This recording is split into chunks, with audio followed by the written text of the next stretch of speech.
This morning I feel immensely privileged. You know, one of those memorable points in your life.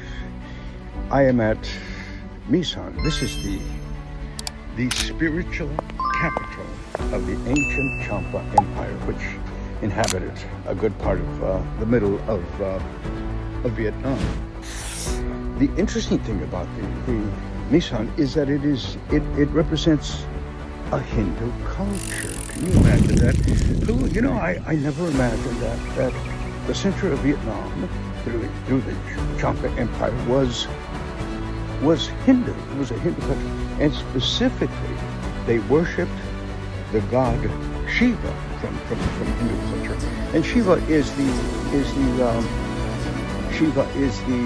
the god of yoga and meditation, which, interestingly enough, afforded a second entry point of Buddhism into Vietnam. Of course, the first entry point of Buddhism into Vietnam was from the north, from the Chinese influence, specifically the Han Empire.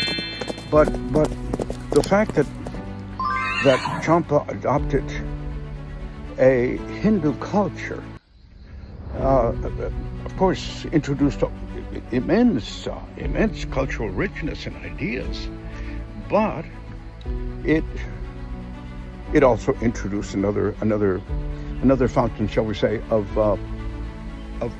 Buddhism.